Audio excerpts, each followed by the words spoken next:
हमारे जीवन में जब भी कोई उतार चढ़ाव आता है, अच्छा या बुरा होता है, तो इसके पीछे कोई वजह होती है। कुछ ऐसे ग्रहों की चाल जो इस पर प्रभाव डालती है। चाहे वो राहु की बात हो या फिर केतु की बात हो। राहु को तो हमने पहले समझ लिया है, लेकिन अब केतु की बारी है, क्योंकि राहु केतु साथ में ज़रूर आते हैं, लेकिन कहीं ना कहीं केतु जो है नज़रअंदाज कर दिया जाता है या उसके बारे में हमें कुछ ज़्यादा जानने को नहीं मिलता है। तो आज इसी के बारे में हम बहुत कुछ जानेंगे और अच्छे से जानेंगे। और हमारे साथ मौजूद है स्पिरिचुअल कोच डॉक्टर मनमीत कुमार जी। बहुत बहुत वेलकम है मैम आपका। Thank you. तो चलिए, केतु के बारे में जितनी भी गलतफहमियां हैं या फिर केतु को करीब से जानना है और ये भी जानना है कि केतु सिर्फ बुराई का नहीं बल्कि कुछ अच्छाई भी रखता है, तो जुड़िए इस पॉडकास्ट में और जानेंगे हर सवालों के जवाब। तो मैम, राहु के बारे में तो आपके पिछले पॉडकास्ट में हमने देखा कि आपने कितना अच्छा बताया और लोगों के अंदर बहुत क्यूरियोसिटी थी और वो बहुत जानना चाह रहे थे कि राहु के बारे में तो बहुत कुछ जान लिया और बहुत अच्छे से जान लिया, लेकिन केतु के बारे में आखिरकार अगला पॉडकास्ट कब आएगा, उसके बारे में कब जानेंगे। तो आज आखिरकार वो दिन आ गया। तो केतु के बारे में आज मेरे अंदर जो जिज्ञासाएं हैं, जो जिस तरह के सवाल हैं, मैं वो आपसे जानना चाहूँगी और कोशिश करूँगी कि लोगों के अंदर भी जिस तरह के सवाल उमड़ रहे हैं उनको भी आप उनका सोल्यूशन कर पाए। तो चलिए शुरुआत करते हैं अपनी इस पॉडकास्ट की। सबसे पहले हम ये जानना चाहेंगे केतु आखिरकार क्या है और केतु को जानना हमारे जीवन में कितना ज़रूरी है, और अगर हम एस्ट्रोलॉजी के हिसाब से इसे देखें तो ये कैसे उसको प्रभावित करता है। बिल्कुल ऋतु, केतु एक ऐसा ग्रह है जो सबसे प्राचीन और सबसे पुराना ग्रह है। It is the oldest planet और इसको हम बदलाव का प्लैनेट कहते हैं। जितने भी बदलाव आते हैं, चाहे इंडिविजुअल लेवल पे चाहे वर्ल्ड लेवल पे, वो केतु के थ्रू ही आते हैं। केतु की नेचर होती है कि बहुत सडनली चीज़ों को बदल देता है और इंसान कभी भी चेंज के लिए प्रिपेयर्ड नहीं होता। बिल्कुल। तो अचानक से जब कुछ होता है उसको केओटिक लगता है और वो कहता है इस ग्रह ने मेरी लाइफ को खराब कर दिया। केतु और राहु दोनों छाया ग्रह होते हैं। अगर आप यूनिवर्स में जाएं तो वो कोई प्लैनेट नहीं है। केतु मून की ही साउथ की छाया है।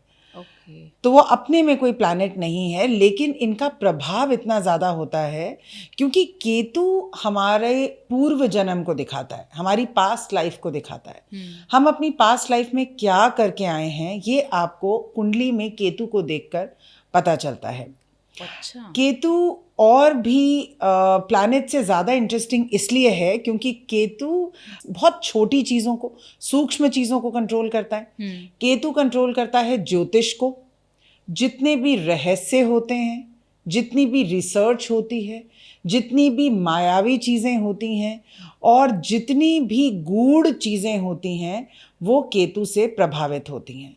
तो जितने भी आपके मिस्ट्री थ्रिलर्स, सस्पेंस थ्रिलर्स वाले ऑथर्स हैं, वो केतु बॉर्न ही होंगे। और केतु को हम रूट कहते हैं। जैसे आपको मालूम ही है कि राहु सर का पार्ट था और केतु बॉडी का पार्ट है। तो ऐसा कहते हैं कि केतु जड़ है, केतु मूल है। तो केतु के जो 3 नक्षत्र होते हैं, अश्विनी नक्षत्र, मूल नक्षत्र और मघा नक्षत्र, ये जो तीनों नक्षत्र हैं ये जड़ से प्रभावित हैं। मतलब किसी चीज़ का रूट कॉज एनालिसिस अगर हमको करना हो तो उस ज्ञान को केतु रूल करता है। केतु अगर खराब हो जाए तो केतु जुआ, drugs, excessive use of chemicals, excessive use of substances, argumentative बना देता है इंसान को। तो केतु एक ऐसा प्लैनेट है जिसको जब तक हम समझ नहीं लेते, हम उसको अपने जीवन में कैसे ठीक करना है उसको नहीं समझ सकते। बहुत लोग केतु को मिसअंडरस्टैंड करते हैं, लेकिन केतु बहुत अच्छा ग्रह है। आपने राहु में भी मुझे ये कहते हुए सुना होगा, क्योंकि लोगों को की आदत है चीज़ों से डरना, और बहुत सारे एस्ट्रोलॉजर्स जो होते हैं वो डरा देते हैं लोगों को। अरे आपकी केतु की महादशा आ गई, इसका मतलब बस अब आप खत्म हैं अगले 8 साल। लेकिन ऐसा नहीं है। केतु को अगर हम समझ जाएं तो केतु को ठीक करना भी मुश्किल नहीं है। केतु का अंडरस्टैंडिंग जो है वो हर एक नहीं कर पाता, लेकिन आज मैं बहुत सिंपल तरीकों से आपको बताऊंगी कि केतु को कैसे समझा जाए। तो अब किसी भी पौधे को अगर आपको ठीक करना है, उसकी लीव्स बार बार खराब हो रही हैं, तो आपको समझ जाना चाहिए कि प्रॉब्लम लीव्स में नहीं है, प्रॉब्लम जड़ में है। तो जब तक किसी चीज की जड़ ठीक नहीं होगी, उसके रिजल्ट्स ठीक नहीं होंगे। तो अगर आपकी लाइफ में रिजल्ट्स ठीक नहीं आ रहे हैं, अगर आपको अच्छे रिजल्ट्स, उपाय करने के बाद भी अच्छे रिजल्ट्स नहीं मिल रहे, तो उसकी जड़ में प्रॉब्लम है, आपके केतु में प्रॉब्लम है। अच्छा, जिस तरह से आप बता रहे हैं, और जब आपका हमने राहु वाला पॉडकास्ट भी देखा था, अब ये समझ में आ रहा है कि राहु की बात जब होती है, केतु साथ में तो आता है, लेकिन इतना केतु को कोई छू नहीं पाता या उस तक पहुंच नहीं पाता। और आप जिस तरह से बता रही हैं कि शायद राहु से ज़्यादा इम्पोर्टेंस केतु की है, ये हम कह सकते हैं इसे आसान भाषा में? नहीं, मैं कहूँगी कि राहु और केतु की इक्वल इम्पोर्टेंस है। राहु आपको आगे की तरफ लेके जाता है ऋतु। राहु आपकी डिज़ायर है, जो आप पिछले जन्म में जिन चीज़ों को आपने इग्नोर कर दिया, इस जन्म में राहु वहाँ आपको लेके जाएगा। राहु आपका भविष्य है, केतु आपका पूर्व जन्म है। तो दोनों का जानना ज़रूरी है। एक कुंडली में ये दोनों 180 डिग्रीज पे बैठे होते हैं, तो एक दूसरे के आमने सामने ही होते हैं। ये कहना सही होगा कि अगर आप किसी की कुंडली में राहु केतु को देख लें, तो आपको उसकी लाइफ कहाँ पे बैलेंस करनी है, किस चीज़ पे फोकस करना है और किस चीज़ को छोड़ना है, ये बहुत क्लियर हो जाएगा। कई जो लोग होते हैं वो केतु नक्षत्र में पैदा होते हैं, एक तो मैं उनके बारे में आपसे जानना चाहूँगी, और एक गंडमूल होता है, उसको लेकर भी कहा जाता है कि उसमें जो पैदा हुए बच्चे होते हैं उनको बहुत अलग माना जाता है या अनलकी जी, इस तरह का समझा जाता है। तो इसके बारे में आप बताइए। ये बहुत ही इंटरेस्टिंग क्वेश्चन है, क्योंकि ऐसा कहते हैं कि जो बच्चे गंडमूल में पैदा होते हैं, उनके गंडमूल की शांति करानी बहुत ज़रूरी होती है। गंडमूल में पैदा होने का मतलब है कि आप मूल नक्षत्र में पैदा हुए हैं। मूल नक्षत्र केतु का नक्षत्र है। इसके 3 नक्षत्र हैं, मैं आपको इनके बारे में बताती हूँ। एक है अश्विनी नक्षत्र। अश्विनी नक्षत्र हीलर्स का नक्षत्र है। जितने भी लोग अश्विनी नक्षत्र में पैदा हुए हैं, वो हीलर्स बनने के लिए पैदा हुए हैं।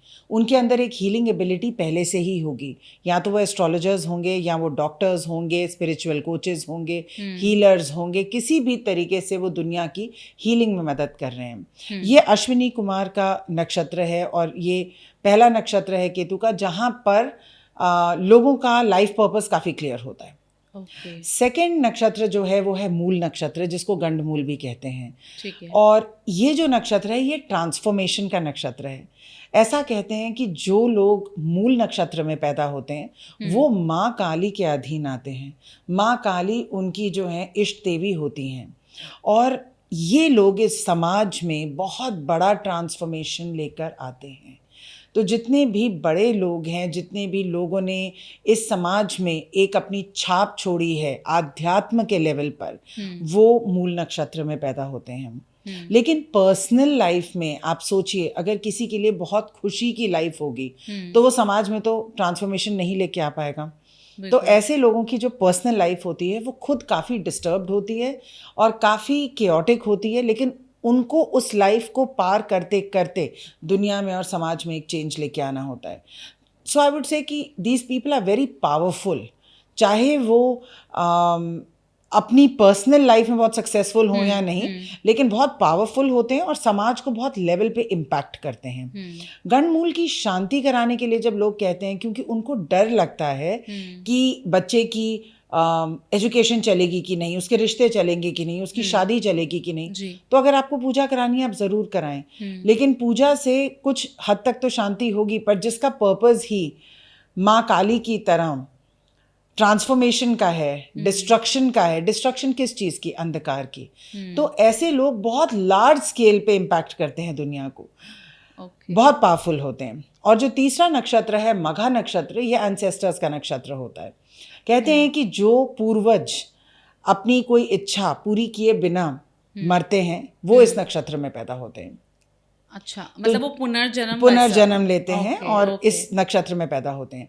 तो ये जो 3 नक्षत्र हैं केतु के, एक रूट लेवल पे ट्रांसफॉर्मेशन लाते हैं, क्योंकि जब कोई एंसेस्टर अपनी इच्छाएं पूरी किए बिना मर जाता है, और जब वो वापस आता है, वो उन्हीं चीज़ों को सुधारने के लिए आता है जो पिछले जन्म में रह गई थी। जैसे हम कुछ एग्जाम्पल्स भी आए दिन देखते रहते हैं। हाँ जी। कि ऐसा कुछ हुआ, या पुराना रिश्ता जो है वो मिल गया, हाँ। पुराने मदर फादर मिल गए, ऐसा भी कुछ होता है? जी, पास्ट लाइफ रिग्रेशन में हम लोग बहुत देखते हैं, स्पेशली जहाँ पे फैमिलीज में बहुत ट्रॉमा होता है।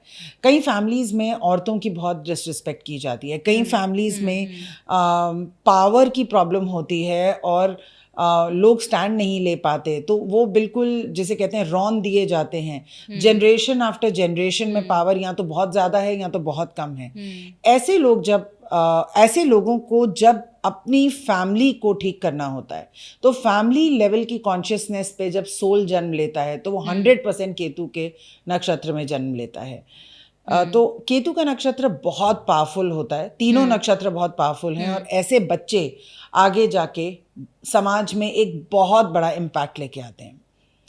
और केतु बदलाव का कारण है और केतु डिस्ट्रक्शन का भी कारण है। मैंने आपको बताया था केतु की को लॉर्डशिप होती है 2 राशियों के ऊपर, एक है पाइसेस मीन राशि और एक है स्कॉर्पियो।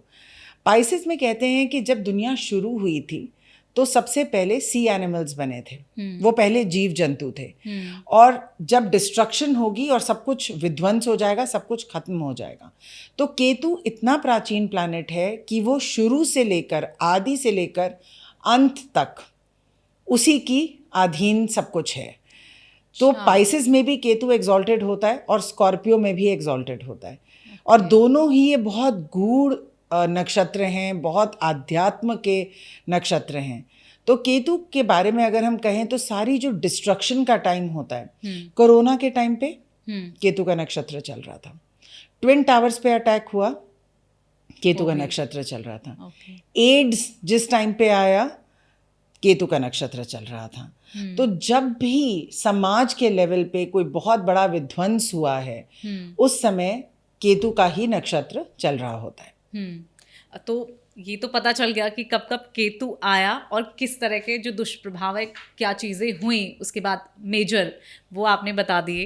एक एग्जाम्पल के तौर पर हमें कोविड एक सबसे बड़ा एग्जाम्पल लोगों के लिए वहाँ पर हुआ। अगर इसके और लोगों के जैसा कहते हैं ना कि लोगों के ऊपर केतु का साया होना, उसका दुष्प्रभाव होना, उसका प्रभाव पड़ना, वो कैसे पता चलता है, उसके दुष्प्रभाव किस तरह से होते हैं, और अगर ठीक करना है तो वो कैसे? केतु के जो इल इफेक्ट्स होते हैं वो मैं आपको एक क्रम में बता देती हूँ, लेकिन केतु के जब इफेक्ट्स आते हैं तो या तो केतु की महादशा में आते हैं या अंतर्दशा में आते हैं, या जब केतु एक्टिवेटेड होता है आपके चार्ट में, ठीक है। तो केतु के इफेक्ट्स कैसे दिखते हैं और कैसे पता चलता है कि केतु आपका खराब है? सबसे पहले केतु का जो साइन होता है खराब होने का, वो ये होता है कि आपकी हेल्थ प्रॉब्लम आ जाएगी और हेल्थ प्रॉब्लम का डायग्नोसिस होगा ही नहीं।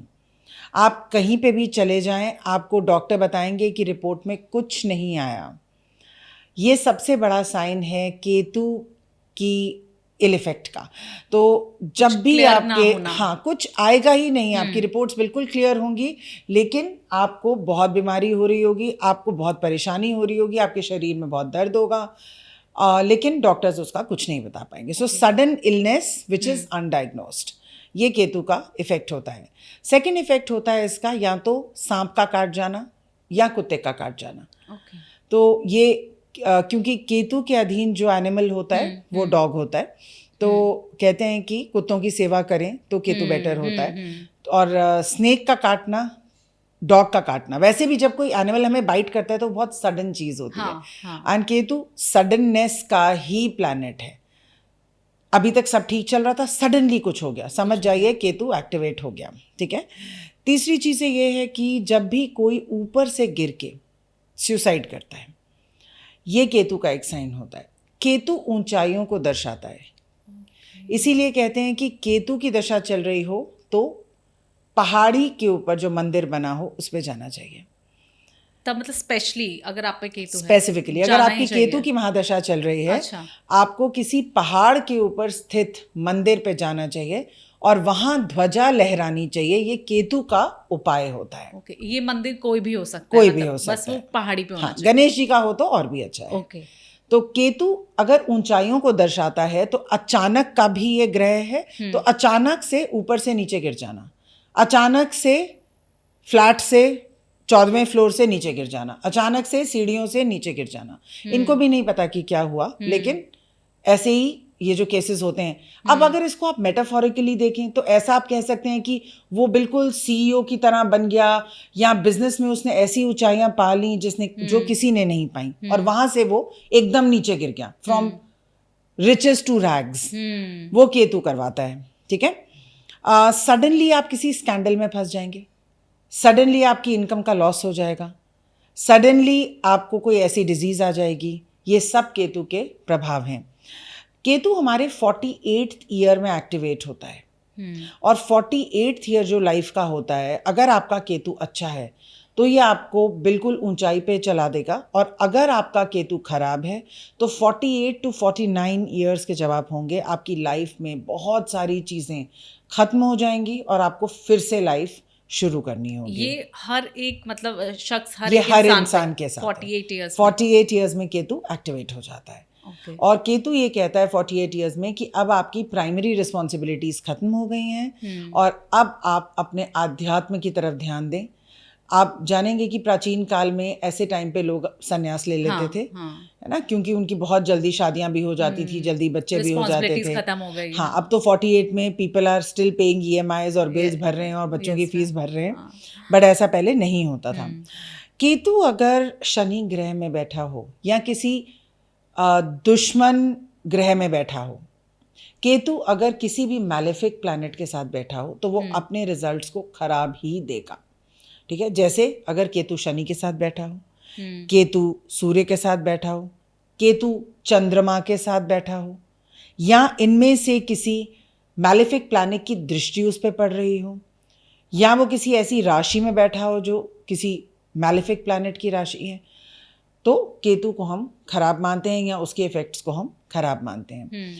लेकिन अगर हमको इसको एक ही लाइन में डिकोड करना है, मैंने आपको बहुत सारे सिम्टम्स बताए कि केतु खराब होता है तो कैसे लगता है। 2 कीवर्ड्स हैं केतु के, अचानक और अनएक्सप्लेन्ड।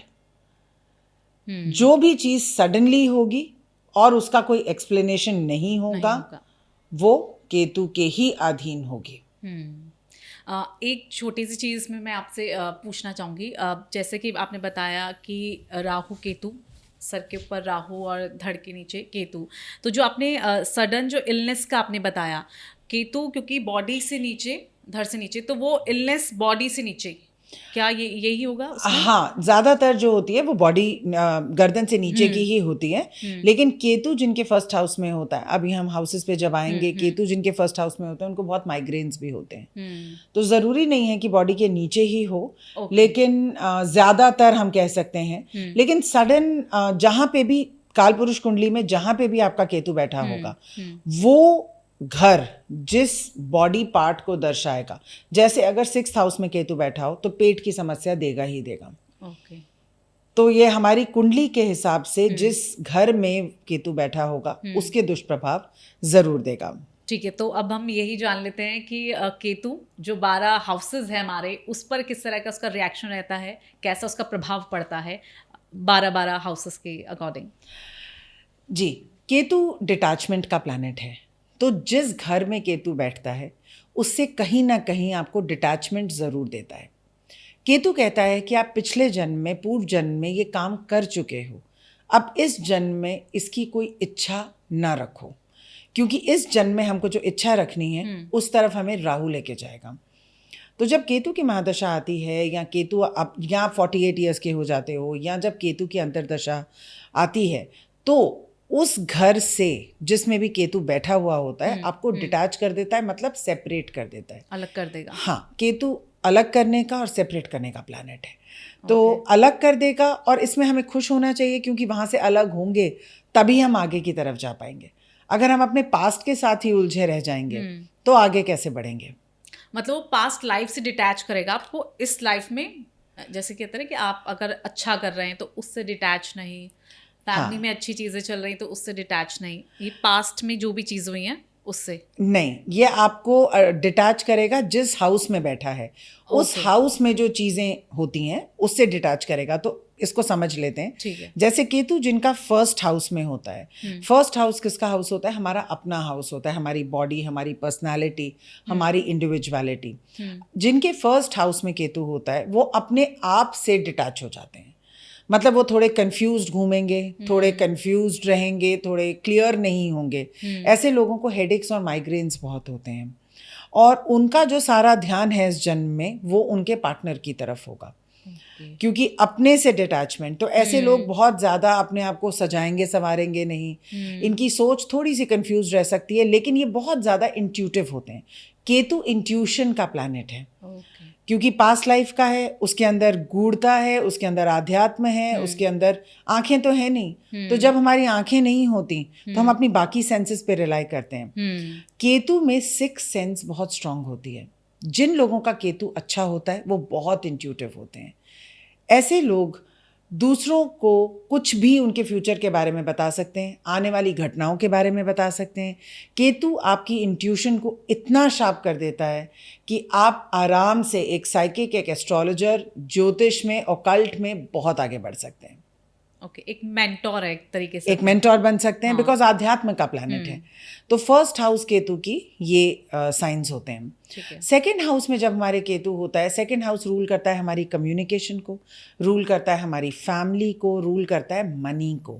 जो हमारा संचित धन होता है, जो हमारा इकट्ठा किया हुआ फैमिली मनी होता है या मनी होता है, और हमारी कम्युनिकेशन होती है। सेकेंड हाउस में जब केतु बैठता है तो केतु आपको बहुत शार्प कम्युनिकेशन देता है, लेकिन पूरे दिन आप बात नहीं करते रहेंगे, बोलते नहीं रहेंगे, आप बहुत सटीक बात करेंगे, टू द पॉइंट, बहुत पावरफुली बात करेंगे। ऐसे लोग बहुत अच्छे डिबेटर्स होते हैं, बहुत अच्छे नेता होते हैं। उनकी वाणी में बहुत शक्ति होती है दूसरों को सम्मोहित करने की। लेकिन अगर आप सोचें कि ये फैमिली डिस्कशन में बैठ के पूरे दिन बोलते रहेंगे, दे आर वेरी बोर्ड, वो उनको नहीं करना है, वो उन्होंने पिछले जन्म में कर लिया। 48 ईयर्स आते आते इन लोगों का अपनी बर्थ फैमिली के साथ, जहाँ इनका जन्म हुआ है, उस फैमिली के साथ एक डिटैचमेंट हो जाता है। केतु वाले सेकेंड हाउस वाले जो लोग होते हैं वो मनी से डिटैच्ड होते हैं। ऐसा नहीं है कि वो पैसा कमाते नहीं हैं, उनके पास धन नहीं होता, बिल्कुल होता है, लेकिन उनके लिए पैसा, जैसे कहते हैं आया और गया सब बराबर है, हाथ की मैल है। तो वो ऐसे ही पैसे को रिगार्ड करते हैं। अब अगर ऐसा व्यक्ति राहु की तरह सोचने लग जाए और पूरे दिन पैसे के पीछे भागने लग जाए, क्योंकि जिनका राहु सेकंड हाउस में होता है उनकी सोल की डिजायर होती है पैसे के पीछे भागना, ठीक है, और बहुत पैसा इकट्ठा करना। लेकिन अगर केतु वाले लोग ऐसा बिहेव करने लग जाएं तो उनके पास जो धन है भी वो भी खो जाएगा। तो इनके लिए मनी के साथ डिटैच होना, दूसरों के लिए काम करना, दूसरे लोगों को खाना खिलाना, दूसरे लोगों की सेवा करना, इनको इतना रिच बना देता है। अच्छा, आपको शायद ये नहीं पता होगा पर केतु बहुत बड़ा धन का कारक है। केतु जो धन दे सकता है, क्योंकि अचानक से देता है एक तो, और बहुत ज़्यादा बड़ा देता है, तो केतु आपको बहुत धन दे सकता है। तो ये हो गया Ketu in the second house.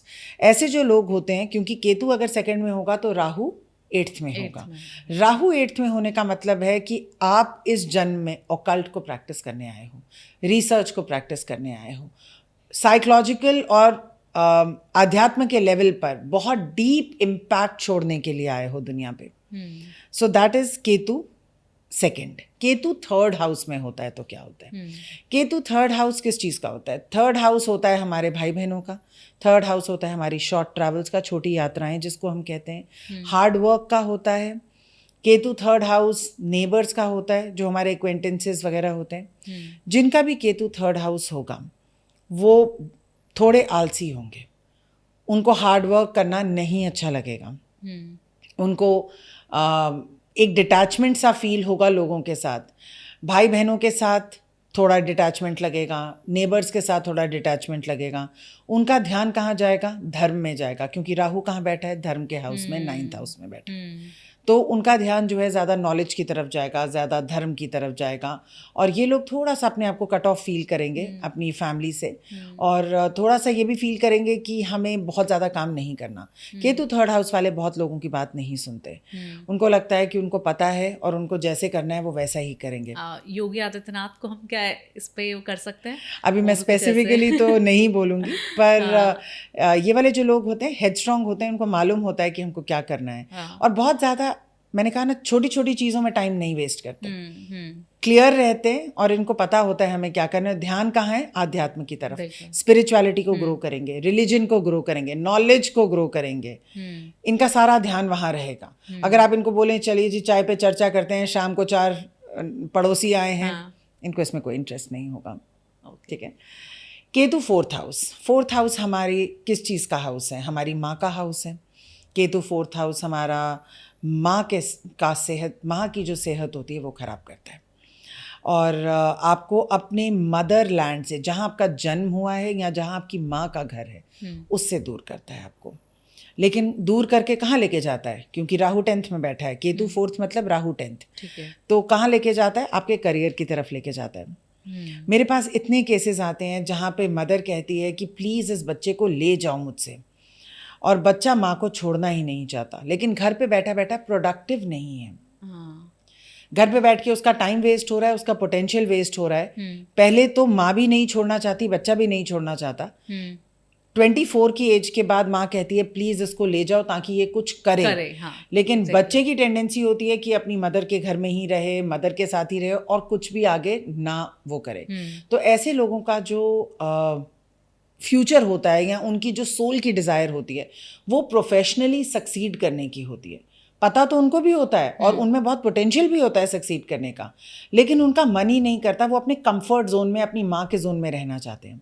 लेकिन जिसका भी केतु 4th हाउस में होगा उसको बाहर निकलना ही होगा, उसको बाहर जाके प्रोफेशनली अपने आप को कहीं जाके एस्टैब्लिश करना ही होगा।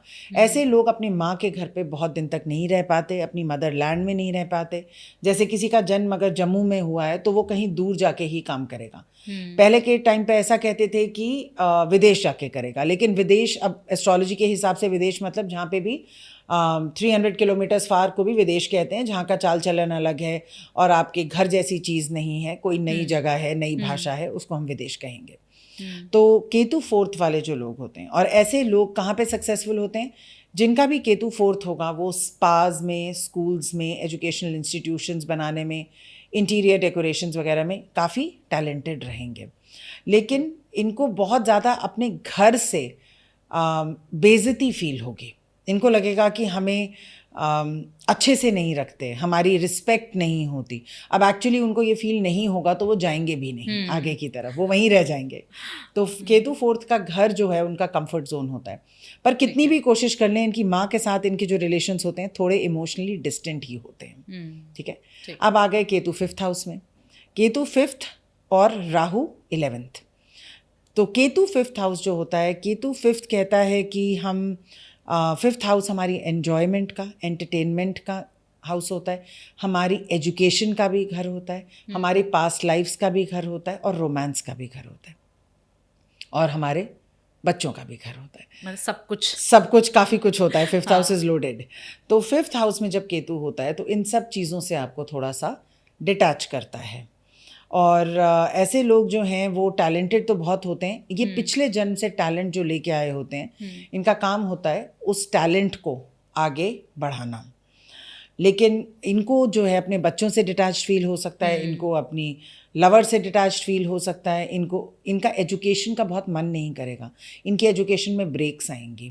तो जिनके भी बच्चों का केतु 5th हाउस है और उनको लगता है कि वो पढ़ नहीं रहे, तो उनको केतु के उपाय ज़रूर करने चाहिए। ठीक है। अब हम आ गए केतु 6th हाउस में। 6th हाउस हमारा रोग, ऋण, शत्रु का घर होता है। 6th हाउस हमारी डे टू डे लाइफ का भी घर होता है। जिन लोगों का केतु 6th हाउस में होता है तो ये बताता है कि पिछले जन्म में इन्होंने काफ़ी रिस्पॉन्सिबिलिटीज़ निभा ली हैं और इस जन्म में इनको ये दुनियादारी से बहुत ज़्यादा ना करते हुए राहु की तरफ जाना है, मोक्ष की तरफ जाना है, मेडिटेशन की तरफ जाना है, आइसोलेशन की तरफ जाना है। 6th हाउस हमारा डे टू डे है ना, तो उसमें हमारा कंपटीशन भी होगा, डॉक्टर्स, हमारे घर वाले, मतलब जो डे टू डे हमारी रिस्पॉन्सिबिलिटीज़ रहती हैं, हेल्थ हो गया। तो अगर आप इसमें से बाहर निकल जाएंगे तो कहाँ जाएंगे? एकांत की तरफ जाएंगे। हाँ। तो इन लोगों ने पिछले जन्म में अपना बहुत ये सब काम कर लिया होता है।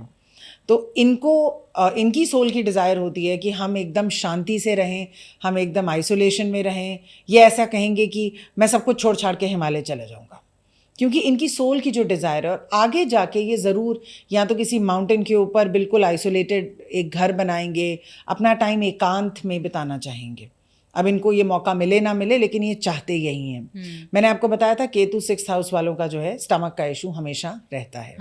ठीक है। केतु इस घर में बैठ के हमें ये बताता है कि बहुत ज़्यादा फिक्र करने की ज़रूरत नहीं है, कंपटीशन है तो भी कोई बात नहीं। केतु ये कहता है कि आप पिछले जन्म में कर रहे हो, अब ज़्यादा इस चीज़ों की फिक्र मत करो, है ना, टेंशन फ्री रहो। केतु 5th हाउस में कहता है बच्चे जैसा कर रहे हैं वो उनका अपना भाग्य है, आप अपना बेस्ट करो लेकिन टेंशन लेने की ज़रूरत नहीं है। ऐसे ही पहले के भी घरों में। अब Ketu 7th house, Ketu 7th house वालों की शादी काफ़ी हद तक डिवोर्सेस में जाती है। 7th हाउस में केतु मतलब सेपरेशन फ्रॉम पार्टनर। अब फिजिकल सेपरेशन नहीं होगा, आप कहेंगे कि मेरा तो केतु 7th हाउस में मेरी शादी 25 साल से चल रही है। चल तो रही है, लेकिन क्या इमोशनल लेवल पे आप कनेक्टेड फील कर रहे हो कि नहीं? तो एक इमोशनल कनेक्शन, ये हस्बैंड वाइफ एक दूसरे को कभी समझ नहीं पाएंगे, लड़ाई झगड़े रहेंगे, एक मिसअंडरस्टैंडिंग रहेगी। ठीक है। केतु 7th हाउस वालों को अपने पार्टनर की समझ ही नहीं आने वाली, जो वो चाहते हैं। क्योंकि केतु वाले लोग कैसे होते हैं, सीरियस होते हैं, थिंकर्स होते हैं। ये चाहते हैं कि हमारी बात समझें और हम भी लोगों की बात समझें। They want to talk about the moon and stars. और अगर उनका पार्टनर ऐसा हुआ जो डे टू डे हंसी मजाक, सिली जोक्स, तो इनको बड़ा अजीब सा लगता है कि ये क्या हुआ, मैच ही नहीं बैठता। और जो लोग केतु के नक्षत्र में बॉर्न होते हैं ये भी बहुत डीप थिंकर्स होते हैं। आप इनको देखेंगे, पढ़ते रहेंगे, नॉलेज लेते रहेंगे, कुछ ना कुछ सीखते रहेंगे, अपने गुरुओं को ढूंढते रहेंगे, गुरुओं का आशीर्वाद लेते रहेंगे। They are very deep people. और एक पॉपुलेशन का पार्ट होता है जो बिल्कुल भी डीप नहीं होता, यहाँ हंसी मजाक किया, वहाँ सो गए, कहीं उठ गए, कोई मतलब ईजी गोइंग लाइफ जो होती है। केतु वाले ऐसे नहीं होते, they are serious people. Ketu का नंबर भी जो है वो 7 होता है, तो नंबर पे मैं आपको बाद में बताऊंगी। तो ये होता है केतु 7th। केतु 7th वालों को बहुत ज़्यादा पार्टनरशिप्स में नहीं घुसना चाहिए, प्रोफेशनल पार्टनरशिप्स भी ज़्यादा नहीं करनी चाहिए, और हस्बैंड के साथ या वाइफ के साथ बहुत कोशिश करके उनकी नेचर को समझते हुए बना के रखनी चाहिए। उपाय से ये बेटर हो जाता है, बट बाय नेचर जैसे हमारे प्लैनेट्स होते हैं तो हमें ये दिखाते हैं कि आप मतलब अपने आप के लिए आए हो। केतु 7th मतलब राहु फर्स्ट। इसका मतलब आपकी डिजायर है कि मैं अपनी पर्सनालिटी पे काम करूं, अपनी कुछ आदतों पे काम करूं, अपनी कोई चीजें बताऊं दुनिया को, या मतलब मेरे को अपना ही सॉफ्टवेयर अपग्रेड करना है। जैसे हमारे फोन में आता है ना, अपग्रेड योर सॉफ्टवेयर, तो राहु फर्स्ट वाले जो लोग होते हैं वो अपना सॉफ्टवेयर अपग्रेड करने के लिए आते हैं। ठीक है। अब आए केतु 8th हाउस में। Very interesting placement of Ketu. Ketu naturally Mars में स्कॉर्पियो के घर में जो है वो एग्जॉल्टेड होता है। केतु यहाँ पे बहुत खुश फील करता है क्योंकि 8वां घर होता है आध्यात्म का, रिसर्च का, सडन चीज़ों का, सडनली कुछ मिल गया, और बहुत गहरे अध्ययन का। यहाँ पे जो लोग होते हैं वो रिसर्चर्स बन सकते हैं, ऑकल्ट वाले लोग बन सकते हैं, एस्ट्रोलॉजर्स बन सकते हैं, ज्योतिषी बन सकते हैं, पैरानॉर्मल एक्सपर्ट्स भी बन सकते हैं। और यहाँ पे केतु अपने आप को बहुत कंफर्टेबल फील करता है। Ketu is very happy. ऐसे लोगों को अचानक से अपने इन लॉज से धन मिल सकता है। वैसे अपनी इन लॉज के साथ इनकी सेपरेशन रहेगी क्योंकि 8th घर होता ही इन लॉज का है। तो केतु 8th हाउस में मतलब इन लॉज के साथ सेपरेशन किसी ना किसी तरीके से, फिजिकल नहीं तो इमोशनल और मेंटल। तो या तो आपको संचित धन मिल सकता है किसी और का, या आपको किसी के मरने के बाद उनका धन मिलेगा, या आपको इनहेरिटेंस मिलेगी, या आपकी लॉटरी निकल सकती है क्योंकि केतु 8th हाउस में है आपका। वही सब अचानक और धन, और वो भी संचित, और वो भी गूढ़, और वो भी रहस्यमयी। रहस्यमयी होना बहुत जरूरी है। तो रहस्यमयी अचानक से हो गया, पता नहीं कैसे आपको पैसे मिले, आपकी लॉटरी लग गई, कैसे लग गई। तो ये केतु 8th हाउस होता है। इसके अलावा जो लोग डेटा माइनिंग करते हैं, डेटा रिसर्च करते हैं, साइकोलॉजी करते हैं, स्पिरिचुअलिटी करते हैं, वो इन लोगों में केतु 8th हाउस होता है। ठीक है, ठीक है। और इसमें राहु 2nd हाउस होता है। तो ये लोग जो होते हैं वो पैसे के पीछे भी बहुत भागते हैं। क्योंकि राहु आपका भविष्य है, राहु आपको किसी डायरेक्शन में लेके जा रहा है। तो राहु आपको कह रहा है, 2nd हाउस क्या होता है, पैसे का होता है, फैमिली का होता है, कि भाई आपके कुछ कर्म रह गए हैं फैमिली को लेके, उनको करिए, पैसे कमाइए। ठीक है। अब आते हैं Ketu 9th house. 9th house हमारा भाग्य का घर होता है। केतु डिटैचमेंट का प्लैनेट है। केतु कहता है आप भाग्य के भरोसे ना रहें। आप पिछले जन्म में बहुत भाग्यवादी थे, you were dependent on luck. तो Ketu 9th is Rahu 3rd। Rahu 3rd मतलब मेहनत कराएगा, भाई बहन से रिश्ते बनवाएगा, ट्रैवल करवाएगा, पराक्रम करवाएगा, करेज करवाएगा, बहुत काम करवाएगा राहु 3rd। तो Ketu 9th and Rahu 3rd means आपको भाग्य पे भरोसा नहीं करना। लेकिन आपको क्या करना है, आपको बहुत मेहनत से अपने आप को खड़ा करना है। 8th house Ketu is also somebody who is self made, 9th house Ketu is also somebody who is self made. ठीक है। और ये लोग क्या करते हैं कि ये सोचते हैं कि ठीक है अभी हमें डे टू डे बहुत चलना है, हमें करना है। ऐसे लोग ज्ञान की तरफ भी बहुत जाते हैं, रिलीजन की तरफ, स्पिरिचुअलिटी की तरफ इनका भी काफ़ी ध्यान रहता है। ठीक है। अब हम आ गए केतु 10th। केतु 10th आपको अपने करियर से डिटैच करता है, गवर्नमेंट से डिटैच करता है, और करियर से डिटैच करके कहाँ लेके जाएगा, क्योंकि राहु 4th है। तो ऐसे लोगों का कर्म उनको अपने गृह स्थल पर रखता है कि आपने बहुत नाम कमा लिया पिछले जन्म में, आपने बहुत करियर कर लिया, बहुत नौकरी कर ली, अब घर की तरफ ध्यान दें। तो ऐसे लोगों के बच्चे या तो इनके अटेंशन मांगते रहेंगे, या इनके कुछ ना कुछ मदर को लेके चैलेंजेस रहेंगे, जिनकी वजह से ये लोग अपने घर में फंस जाएंगे। टैलेंटेड बहुत होते हैं ये लोग, लेकिन रेगुलर चीज़ों में इनकी रुचि नहीं होती। They want to do something extraordinary. तो केतु 10th आपको ये कहता है कि आपने कर लिया है, अब आप थोड़ा सा अपने घर की तरफ ध्यान दें। Ketu 11th, Ketu 11th house is house of desire, and 11th house is also house of friends, masses का हाउस होता है। तो डिजायर से आपको कट ऑफ करता है। ऐसे लोग थोड़े आइसोलेशन में जाना पसंद करते हैं, लोनली थोड़ा सा अपने आप को देखते हैं, अपने बच्चों में ज़्यादा जाएंगे दुनिया की जगह। ऐसे लोगों के बहुत कम दोस्त होते हैं, शुरू में हो भी सकता है कि हूँ 48 तक आते आते इनके जो दोस्त हैं वो कम हो जाते हैं। पिछले जन्म में ऐसे लोगों ने बहुत दान किए होते हैं, बहुत लोगों के लिए मास लेवल पे काम किया होता है। तो इस जन्म में उनको अपनी एजुकेशन, अपनी इंजॉयमेंट, अपने बच्चे, इस तरफ ध्यान देना है। ठीक है। ठीक है। अब आ गए Ketu 12th is again Ketu's favourite house, क्योंकि वो मोक्ष का घर है, लॉसेस का भी घर है, मोक्ष का भी घर है, संसार से निकल जाने का घर है, एग्जिट पॉइंट है केतु। ठीक है। और एग्जिट पॉइंट जब केतु आता है और यहाँ पे केतु होता है, आपको बहुत आध्यात्म देता है। और एक चीज़ और हो जाती है, यहाँ पे आके आप बहुत कंफर्टेबल हो जाते हो स्पिरिचुअलिटी के साथ, और आपको लगता है कि बस मुझे अब यही करना है, मुझे दुनियादारी नहीं देखनी। लेकिन देखिए राहु कहाँ है, 6th हाउस में। राहु 6th हाउस मतलब डे टू डे तो आपको करना ही है। आप पिछले जन्म में भी स्पिरिचुअल थे, इस जन्म में भी स्पिरिचुअल नहीं रह सकते। इस जन्म में आपको अपनी रिस्पॉन्सिबिलिटी निभानी होगी। हाँ। तो ये लोग हमेशा फंस जाते हैं। इनको एकांत पसंद है, इनको मेडिटेशन पसंद है, इनको स्पिरिचुअलिटी पसंद है, लेकिन इनकी सोल क्या कह रही है, इनकी आत्मा क्या कह रही है, काम करो, अपनी डे टू डे निभाओ। ऐसे लोगों के ऊपर ऋतु कभी कभी मैंने देखा है एक्स्ट्रा ही रिस्पॉन्सिबिलिटी आ जाती है। इनके ऊपर कुछ एक्स्ट्रा ही चल पड़ता है कि मतलब अगर 4 लोगों की रिस्पॉन्सिबिलिटी है तो 2 और बीमार होके आ जाएंगे। ये राहु केतु दोनों में है। राहु केतु का जब एक्सेस 6 और 12 होता है, एक तो ये आपको अब्रॉड लेके जाता है दोनों तरफ से। ठीक है। अब्रॉड में सेटल करता है, और अब्रॉड में सेटल करता है लेकिन आपको बहुत ज़्यादा रिस्पॉन्सिबिलिटी भी दे देता है। अब हम उसको लें या नहीं लें वो एक अलग बात है। तो जब भी आप केतु को समझना चाहें, ये मैंने बहुत आसान कर दिया ऑडियंस के लिए, जब भी आप केतु को समझना चाहें अपने चार्ट को देखें और केतु कहाँ पे बैठा है उसको देखें। जिस घर में वो बैठा है कम से कम उस घर को समझने की कोशिश करें, उस घर से वो आपको कैसे डिटैच करेगा। और हमारा लेसन क्या है, हमें केतु के हिसाब से चलना है।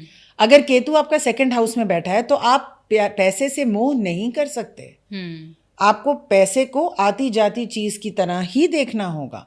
जहां आपने पैसे से मोह किया और आपका केतु 2nd हाउस में है, वो आपको बहुत गरीब बना देगा, क्योंकि वहां से आपको डिटैच होना है। केतु 12th वाले अगर स्पिरिचुअलिटी ही करते रह जाएं, मेडिटेशन ही करते रह जाएं, तो उनके फैमिली रिलेशनशिप्स बिल्कुल स्पॉइल हो जाएंगे, क्योंकि वो आए ही यहाँ पे अपनी फैमिली की रिस्पॉन्सिबिलिटी निभाने के लिए हैं, है ना। केतु 4th वाले अगर अपनी मदर के साथ ही चिपक के जिंदगी भर बैठ जाएं, वो यहाँ इसलिए नहीं आए। वो आए हैं अपने आप को प्रोफेशनली अपना फेस दिखाने, दुनिया आपको जाने एज अ ब्रांड, इसके लिए आए हैं। तो केतु को अगर आप समझ जाएं तो केतु को आप ठीक भी कर सकते हैं, आप ऊंचाइयों पे भी जा सकते हैं और आप इसको बहुत अच्छे से अपनी लाइफ में इसका यूटिलाइजेशन कर सकते हैं। तो ये तो बहुत ही अच्छे से आपने बता दिया, और जो 12th हाउसेस है कैसे कैसे इम्पैक्ट रहता है, कैसे बचना है, ये भी आपने बता दिया।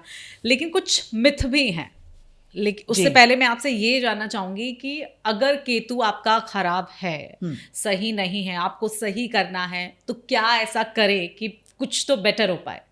जी, केतु की सबसे बड़ी निशानी है कि केतु हर एक की बात सुनता नहीं है, क्योंकि उसका सर ही नहीं होता, तो ईयर्स भी नहीं होते, तो सुनता नहीं है। तो केतु को अगर हमें ठीक करना है तो हमें 2 चीज़ों का बहुत ध्यान रखना होगा।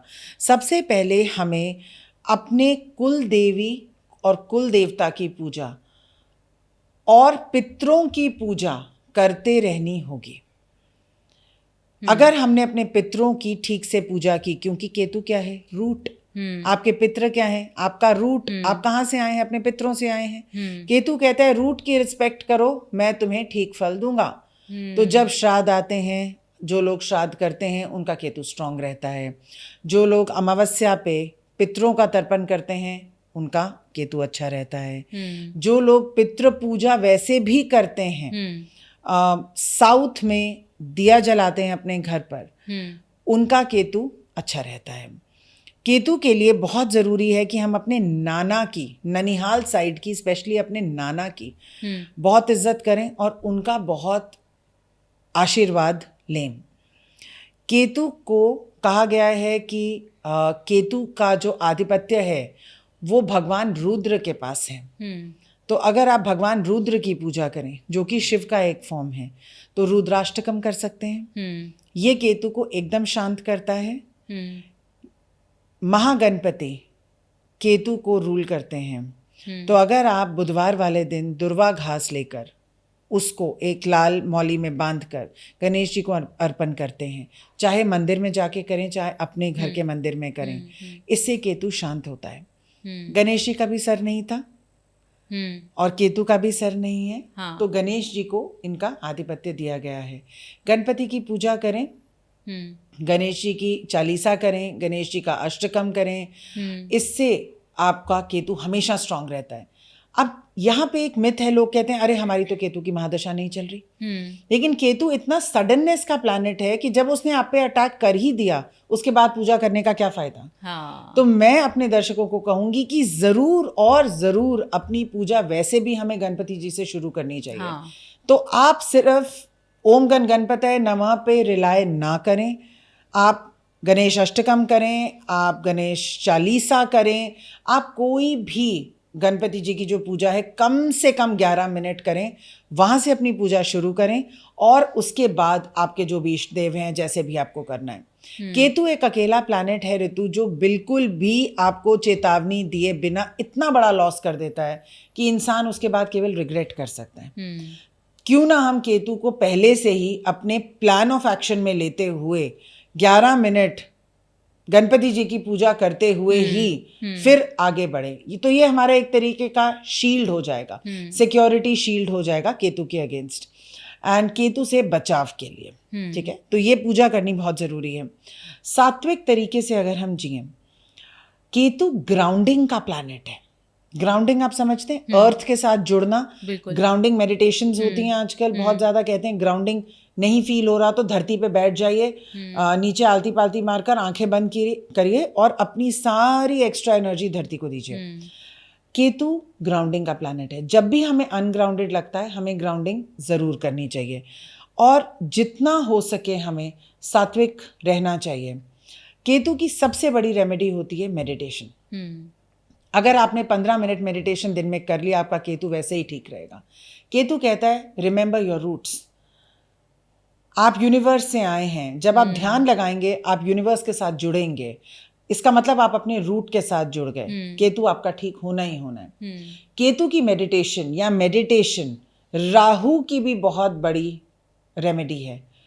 अगर आपको राहु को ठीक करना है तो भी मेडिटेशन करें, केतु को ठीक करना है तो भी मेडिटेशन करें। ये दोनों जो ग्रह हैं ये मेडिटेशन से ठीक होते हैं। ठीक है, तो रुद्र पूजा जरूर आपने करनी है। टेक्नोलॉजी का जो यूज है, जैसे हम पूरे दिन सोशल मीडिया पे रहते हैं, राहु का भी उपाय यही है और केतु का भी यही है कि टेक्नोलॉजी को कम से कम आपको यूज करना है। और कहाँ पे टाइम लगाना है? आध्यात्म में लगाना है, पढ़ना है, मेडिटेशन में लगाना है। जितना आप बैठ के नेचर के साथ टाइम स्पेंड करें, आपका केतु उतना बैलेंस होगा। केतु और राहु आपकी लाइफ में एक ऐसा टाइम लेके आते हैं जहां आपका डिसिप्लिन चूर चूर हो जाता है। तो अपने आप को डिसिप्लिन रखना, अपना टाइम टेबल बनाना, दिन का एक एजेंडा होना जरूरी है। दिन का एजेंडा होगा, केतु आपका बिल्कुल बैलेंस्ड रहेगा। कुत्तों की सेवा करना और अनाथ लोगों की सेवा करना, ये केतु की बहुत इंपॉर्टेंट रेमेडीज है। ये बहुत आज के टाइम पे आपने जिस तरह से बता दिया, आज के टाइम पे ये बहुत ज़रूरी है। और कहीं ना कहीं लोग जिस तरह से आपने कहा टेक्नोलॉजी की तरफ ही आगे बढ़ रहे हैं, तो ऐसे में इस तरफ राहु केतु को दोनों को बैलेंस करना है, तो ये बहुत अच्छा आपने बताया है। और उन सब लोगों से हटकर जो अलग अलग टोने टोटके बताते हैं क्या कर ले क्या नहीं कर ले, तो ये बहुत अच्छा चीज़ साधना और वही कि ग्राउंडेड रहना आपको। अब एक चीज़ केतु को लेकर, जो हाल में हमने परिवर्तन देखा है, उत्तर फाल्गुनी नक्षत्र में प्रवेश किया है केतु ने, तो इसका किस तरह से इम्पैक्ट पड़ेगा? क्या परिवर्तन इस दौरान हमें देखने को मिलेंगे? केतु का उत्तरा फाल्गुनी में प्रवेश जुलाई 2025 तक रहेगा। ठीक है। और ये जो नक्षत्र है, ये है अरेमा जो देवता हैं उनके अधीन ये आता है। ठीक है। ये पास्ट लाइफ्स को दर्शाता है, आपके भूतकाल को, मतलब पास्ट लाइफ्स को दर्शाता है। तो जितनी भी आपकी पास्ट लाइफ रिलेटेड प्रॉब्लम्स हैं, उनको आपको इस टाइम पे फेस करना है। नवंबर 2024 से लेके जुलाई 2025 में आप आकाशिक रिकॉर्ड्स अपने खोलिए ज़रूर। पास्ट लाइफ्स में जाके देखिए कि आपने पास्ट लाइफ्स में क्या अपना काम अधूरा छोड़ दिया था। कई लोगों की पास्ट लाइफ्स में जाके हमने देखा है कि उनकी मदर के साथ उनका रिलेशनशिप अच्छा नहीं था, या उन्होंने किसी को एब्यूज़ किया था, या वो अपनी पावर में खड़े नहीं हो पाए। तो ये जो टाइम है, अगर इसमें आप उस प्रॉब्लम को सॉल्व करते हैं, जो भी आपकी अभी लाइफ में करंट चीज़ें चल रही हैं, उसमें आप एक ऐसी चीज़ को शामिल करते हैं जो एक करेज की चीज़ है। फॉर एग्जाम्पल, इस लाइफ में आपकी मदर के साथ आपका कैसा रिलेशनशिप है, उसको बेटर कीजिए, उनकी सेवा कीजिए। अगर आपकी पास्ट लाइफ से निकल के आता है कि आपके ऊपर ब्लैक मैजिक था और आपको लगता है कि इस लाइफ में भी आपके ऊपर ब्लैक मैजिक है, तो आप इसके सॉल्यूशन के लिए जाइए। क्योंकि केतु आपको पुराने जन्म के सारे जो प्रॉब्लम्स थे इस दौरान दिखाएगा। आपको फील होगा ये मेरे साथ पहले भी हो चुका है, हाँ। लेकिन अब मैं क्या करूं? और दिखाएगा कैसे? सडनली दिखाएगा। इससे पहले कि वो दिखाए, आप ढूंढ लीजिए आकाशिक रिकॉर्ड से कि आपके क्या पैटर्न्स थे। उनको हील करना जो है आप शुरू अभी से करिए। पैरानॉर्मल एक्टिविटी है, क्लियर करवाइए। पास्ट लाइफ की प्रॉब्लम है, क्लियर करवाइए। आकाशिक रिकॉर्ड्स हैं, क्लियर करवाइए। ये जो गोचर है, ये 2 राशियों में होगा, लियो और वर्गो में, सिंह राशि और कन्या राशि में। लियो क्या कहता है? ईगो। तो इस टाइम पे हमारी ईगो बिल्कुल जीरो होनी चाहिए। ऐसे में हमें ईगो से नहीं उलझना किसी के साथ। तो मैं सबको ये सलाह देना चाहूंगी कि जुलाई 2025 तक आप किसी भी ईगो या पावर बैटल में ना घुसें।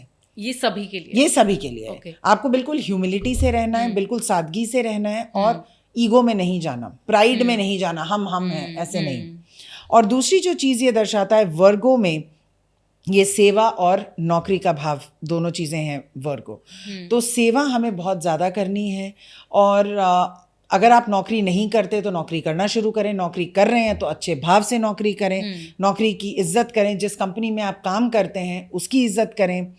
और जो लियो होता है ना, वो बच्चे को भी दर्शाता है। तो जिनकी लाइफ में बच्चों को रिलेटेड प्रॉब्लम है, बच्चों से रिलेटेड, वो प्रॉब्लम्स भी एक बार और आएंगी, आपको उनको सुलझाना होगा।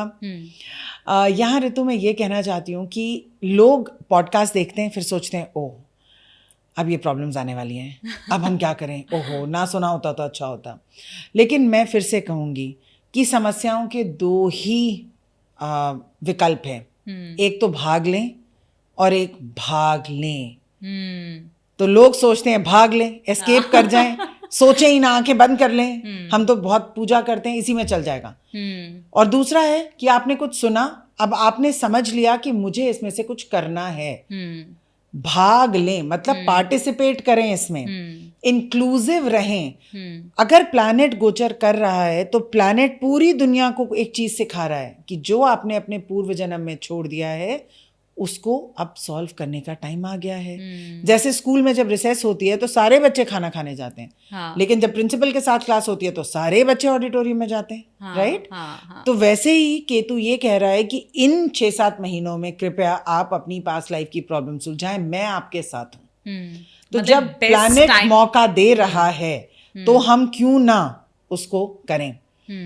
अब केतु का ये जो गोचर है वो ये भी आपको कहता है, केतु क्या कहता है, डिटैच हो जाइए। तो इन 7-8 महीनों में जुलाई 2025 तक आपको किसी भी चीज के साथ ज्यादा अटैचमेंट नहीं दिखानी। ओके, जिस चीज के साथ आप अटैच होंगे केतु उसको आपकी जिंदगी से काट देगा। ओके, आप अटैच हुए अपने बच्चों से, आपके बच्चे कहीं और जाके रहने लग जाएंगे। आप अटैच हुए उनके रिजल्ट से, उनको वो स्ट्रीम ही नहीं मिलेगी, साइंस की जगह आर्ट्स मिल जाएगी। आप अटैच हुए अपनी नौकरी के पैसों से, मेरे को प्रमोशन मिलेगी तो इतने पैसे मिलेंगे, आपको प्रमोशन ही नहीं मिलेगी। सेवा भाव से आपको सब कुछ करना है, हर एक आउटकम के लिए तैयार रहना है, अटैचमेंट नहीं रखनी है। सिंपल मोह माया त्याग दे, बिल्कुल इसको त्याग दें ऐसे- अटैचमेंट को। बिल्कुल, क्या होता है कि जब हम कहते हैं मोह माया त्याग दें तो लोगों को लगता है ओहो ये अब हमें कह रहे हैं पार्टी में भी मत जाओ, हाँ, तैयार भी मत हाँ, हो। नहीं, वो आप सब आप करो, लेकिन 15 मिनट साइलेंस में रहो, मेडिटेट करो। मेडिटेशन बहुत जरूरी है, लेकिन अटैचमेंट नहीं। डिजायर्स को कम करो। अगर आपको एक घर चाहिए तो आप ये सोचो ठीक है मिलेगा तो भी ठीक है, नहीं मिलेगा तो बाद में मिल जाएगा, ठीक है। लेकिन जब हम अपनी डिजायर से बहुत अटैच हो जाते हैं। कल एक लेडी का मुझे फोन आया, मैम मुझे एक जॉब प्रपोजल मिलने वाला है, चिट्ठी नहीं आ रही, चिट्ठी नहीं आ रही, चिट्ठी नहीं आ रही। और मैंने उनको कहा कि अगर चिट्ठी नहीं आ रही तो इतनी डेस्परेशन में तो नहीं आएगी, होता होता काम भी बिगड़ जाएगा। तो आप प्लीज ऐसा सोचिए, नहीं भी आई तो ठीक है। नहीं मैम ऐसे कैसे हो सकता है, नहीं आई तो कैसे ठीक है। मैंने कहा अगर नहीं ही आई हाँ, तो क्या हमारा जीवन खत्म हो जाएगा? नहीं, तो फिर हम फिर से मैनिफेस्ट करेंगे। ये जो डेस्परेशन होती है ये राहु और केतु को बहुत पसंद है। वो चाहते हैं आप डेस्परेट हों और वो उसको आपसे काटेगा। इनका उपाय ही यही है कि अपने आप को डिसिप्लिन रखें और अपनी डिजायर्स और डेस्परेशन को कम रखें। ठीक है, ये जो गोचर है ये बहुत सारे लोगों के लिए बहुत अच्छा रहेगा। हीलर्स के लिए अच्छा रहेगा, डॉक्टर्स के लिए अच्छा रहेगा, मीडिया पर्सनालिटीज के लिए अच्छा रहेगा, ये अकाउंटेंट्स के लिए अच्छा रहेगा, स्पेशलिस्ट के लिए अच्छा रहेगा, और स्पिरिचुअल और ऑकल्ट में जो लोग हैं इनका केतु का गोचर ये बहुत अच्छा रहेगा। जिनको किताब लिखनी है वो लिख लें, जिनको रिसर्च करनी है वो कर लें, जिनको वर्कशॉप्स ज्वाइन करनी है वो कर लें, जिनको वर्कशॉप्स लॉन्च करनी है वो भी लॉन्च कर लें। ये केतु आपको आध्यात्म की तरफ लेके जाएगा और आपको इतना गूढ़ रहस्य बताएगा यूनिवर्स का। कई लोग कहते हैं हम एस्ट्रोलॉजी सीख रहे हैं लेकिन हमें आ ही नहीं रहा, हमें आता ही नहीं करना, बैठ नहीं पा रही बात। कई लोग कहते हैं कि हम पैरानॉर्मल इन्वेस्टिगेटर्स हैं लेकिन हम डर जाते हैं लास्ट मोमेंट पे स्पिरिट को देख के। ये वो टाइम है जब आप अपना काम बढ़ा सकते हैं, अपनी रिसर्च बढ़ा सकते हैं और आगे बढ़ सकते हैं। ये जो टाइम है इसमें आपको अपने पितरों को बहुत प्रसन्न करना है। मैंने आपको कहा ना केतु पितरों को भी दर्शाता है, तो पितरों को आपको बहुत प्रसन्न करना है। तो जितनी भी अमावस्या आएंगी उन अमावस्या पे आपको सरसों के तेल का दिया जलाना है, अपने पितरों के नाम से अन्न का दान करना है, काली और सफ़ेद कंबल का या चादर का दान ज़रूर करना है, क्योंकि केतु के लिए ये दान बहुत शुभ कारक होता है। तो ये करके जो है आप अपने पूर्वजों को भी प्रसन्न कर सकते हैं। केतु के नाम का भी आपने दान कर दिया, तो जुलाई तक अगर आप ये करेंगे तो कम से कम आपकी जीवन में जो अचानक से होने वाली घटनाएं हैं वो जो है वो कम हो जाएंगी। रिलेशनशिप्स में प्लीज़ चीट ना करें, क्योंकि केतु बहुत सच का कारक है, ह्यूमिलिटी का कारक है। जो भी अपने बॉस को चीट करेगा, अपने कोवर्कर की प्रेजेंटेशन उठा के कहेगा ये मैंने बनाई है, या रिलेशनशिप में चीट करेगा, एक्स्ट्रा मैरिटल अफेयर्स करेगा, ये टाइम उसके लिए बहुत खराब होगा। ये जो गोचर है केतु का ये आपको एकदम धरती पे ला देगा। जो लोग धरती पे ही हैं उनको बहुत ऊंचाइयों तक लेके जाएगा, है तो ऊंचाई का कारक। और केतु का एक बहुत बड़ा जो रेमेडी है वो है नौमुखी रुद्राक्ष। नौमुखी रुद्राक्ष केतु की किसी भी प्रलय से हमें बचाता है। उस चीज़ का इफ़ेक्ट थोड़ा सा कम कर देता है, और केतु की जो हमारे पे इफ़ेक्ट होता है केतु का, उसको थोड़ा अच्छा कर देता है। तो केतु जो ग्रह है, अगर हम इसको समझ लें तो काफ़ी हद तक हम अपनी ज़िंदगी को सडननेस से बचा सकते हैं और प्रकाश की तरफ लेके जाते हैं। ऋतु, राहु और केतु हमें कहाँ लेके जाते हैं?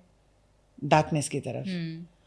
और सूर्य और गुरु हमें प्रकाश की तरफ लेके जाते हैं, है ना। तो सूर्य को जल देना राहु और केतु का एक बहुत बड़ा रेमेडी है, क्योंकि एक तो आप सुबह सुबह उठे, इसका मतलब आपकी लाइफ में डिसिप्लिन आ गया, आपने जल दिया रोज, सूर्य तो अपने ही टाइम पे आता है, तो आप उससे पहले उठ गए, आपने स्नान किया, आपने जल दिया, डिसिप्लिन आ गया आपकी लाइफ में। सूर्य वैसे ही प्रकाश करता है। सेकेंड पॉइंट, ठीक है, आध्यात्म में चले गए आप, क्योंकि आप वहाँ पे आदित्य हृदय स्तोत्रम कर रहे हो, आपने ओम सूर्याय नमः भी कर लिया, तो सूर्य जागृत हो गया आपकी लाइफ में। तो केतु के थ्रू भी हम लाइट की तरफ जा सकते हैं। तो ये मतलब चीज़ें जो हैं एकदम क्रिस्टल क्लियर हो गई कैसे करना है। और कहते हैं ना कि राहु बुरा है, राहु की महादशा आ गई, केतु की महादशा आ गई, अब क्या करें, बहुत लोग डर जाते हैं।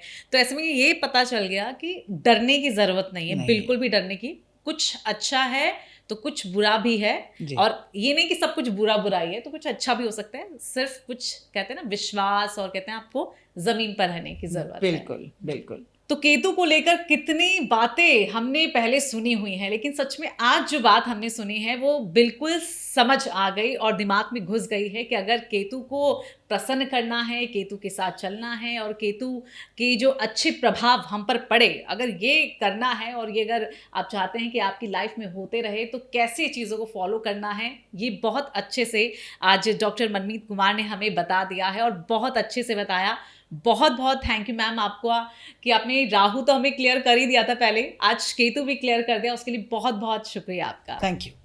तो बहुत बहुत थैंक यू आपका हमारे इस पॉडकास्ट में आने के लिए। कि होप आपको आज का हमारा ये पॉडकास्ट पसंद आया होगा, तो आप इस वीडियो को शेयर करें, लाइक करें, और अपने कमेंट्स भी ज़रूर भेजिएगा। और इसके साथ ही अगला पॉडकास्ट किस विषय, किस सब्जेक्ट पर होना चाहिए, ये भी आप ज़रूर बताइएगा।